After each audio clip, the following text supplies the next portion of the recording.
Audio Jungle. Audio Jungle. Audio Jungle.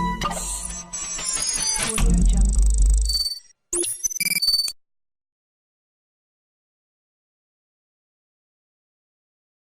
They're blacks, just the regular old black. So I figured that I would get something a little bit different. Meanwhile, my jet black iPhone 7 Pluses should be in the mail soon. I just got notice from Apple's website that it's preparing for shipment. So I will open that one as well, and I will do the review on that unit. So let's go ahead and take this off. Very subdued, simple packaging.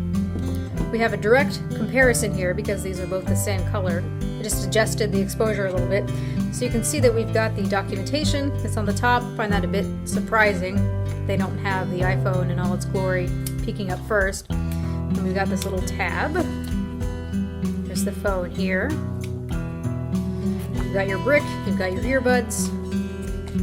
Right here you've got your data sync cable, charging cable, lightning adapter, and also the lightning earbuds as well. Let's just go ahead and remove this.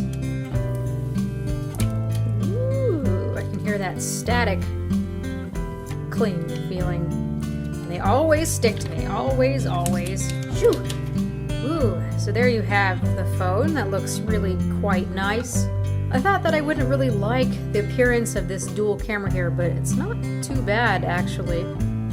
And I am really liking that the antenna bands are now up here at the top instead of being really disruptive. So here you have side-by-side look at the old gold, which is kind of smudgy, iPhone 6s Plus, and the iPhone 7. To my eyes, they seem to be about the same color. Yeah, I would say that these are the same color, looking very, very similar here.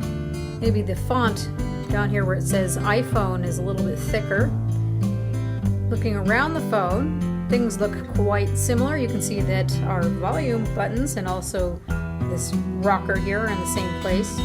Except for now, this is flat. You don't see any indentation like you do on the 6S Plus. Looking at the top, you don't see anything. Looking at the right-hand side, everything seems to be in the same place, antenna bands included. SIM card tray. We've got our power button. Now at the bottom is where things are looking a little different here. Of course, everyone is seeing that the headphone jack is infamously gone. So you've got a speaker, probably just the microphone down here at the bottom. This is just meant to look uniform, to look nice. And then, of course, the lightning port. On the back, we've got those dual 12 megapixel cameras. One is the telephoto lens, and the other one is just the regular lens. And you've got your dual tone quad LED flash and a microphone. I'm actually quite a big fan of solid state buttons. They worry me less, they provide less anxiety for me. I've really been liking the trackpad so far on my little MacBook. After having things like the Nexus 6P or the OnePlus 3 or any other of those Android phones that have those solid state buttons, I find the clicky buttons to be so last year. Also looking at you, Samsung. At nighttime, I'd be sitting in bed with my iPhone clicking, clicking, clicking away. And now you have some control over that haptic sound. Let's go ahead and turn this on. So it's just that haptic engine now. I think I'm really going to enjoy that. I've been hearing that it feels quite weird. Turning on the display. I'm hearing that the display is actually quite a bit warmer than what we have on the iPhone 6s Plus. So we'll see just how much warmer this looks. We'll be measuring the display. I'll be talking all about the wide gamut display and the calibration and what that means and what ends up looking wide gamut and what ends up looking just regular sRGB. I will explain all that in my full review, so you guys please stay tuned for that. People have been mistakenly saying that having a wide gamut display means that the colors are more accurate because there's simply more colors to see. But what is understated and what needs to be said is that in order for a wide gamut display to look accurate, you need to have content that's meant for it. If you have content that's meant for a display like this that has sRGB as that color gamut and you put it on this display, all it does is stretch it out and oversaturate the colors so nothing looks right. It's got to be meant for a wide gamut display, encoded for a wide gamut display. And what's really nice here is that Apple is using color management, so we'll see how that works exactly. But if it takes an image that's meant for sRGB, it's going to map it properly. And what it means when it's mapped properly is it's just going to look like the regular iPhone, you shouldn't be able to tell the difference. So already I can feel that nice Taptic engine. Let's go ahead and set up Wi-Fi. Alright, so I put in the Wi-Fi password, got it set up a little bit, and I can see already that this is a bit cooler, quite a bit cooler than the whites that we have on the iPhone 7. Again, I'm going to take some time to look at that, measure it, tell you really what this all is quantified to. Now as for that cookie button down here, it doesn't quite feel like a button. It's similar to what I've been hearing. It kind of feels like the whole bottom part is actually clicking or vibrating. But again, I prefer these types of buttons. Let's see about the strength of this. To me, the one feels most pleasant. Like it's just barely there. Maybe it's more convincing of it being a real button click. 2 is something stronger, I can feel it in my hand. And 3, yeah, I can really feel that. I think I'm going to keep it at a 1, that's my preference. Yeah, that feels more just like a regular button to me.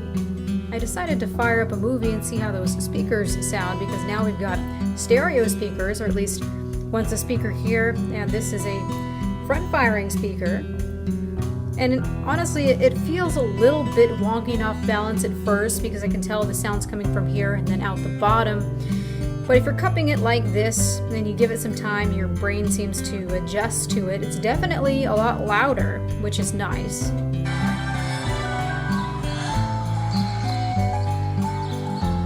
The effect is just a little bit weird, and I would have preferred just regular stereo front-firing speakers, but I'll take what I can get.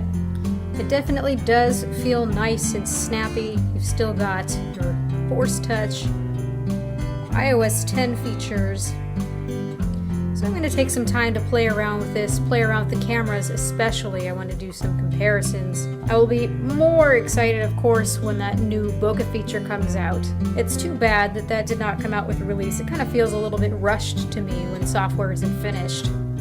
I'd really be curious to hear what your guys' opinions are with this. For me, it's a nice upgrade. I think it's more of a nice upgrade from something like the iPhone 6, but if I have the 6S, I don't really know if I would upgrade, unless I'm really needing that water resistancy, which is really great, of course, to have. But I know that most of us were excited for iPhone 8. Getting this, I kind of feel a little bit underwhelmed so far. These feelings of underwhelmment could possibly change though when I get the jet black model, which is supposed to be stunningly beautiful, although very fingerprinty and also scratches. This one should not scratch so easily, just like all the other matte type aluminum finishes before. Although I have to wonder with that jet black version if we're going to be able to polish it at all to get rid of the appearance of those micro abrasions.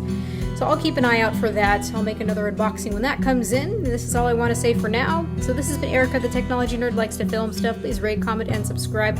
Make sure to ask all of your questions in the comment section below. Don't be shy, you guys. I really love it when you ask these questions, so that helps me pay attention for the full review. So please ask your questions. Let me know what you think of this, if you think it's a good and worthy upgrade. And have a good night. Oh, and if you are wanting to see more videos like this in the near future, please, when you subscribe, make sure to turn on the notifications, because otherwise we see that the videos get all nice and buried. Thanks, YouTube. Goodbye.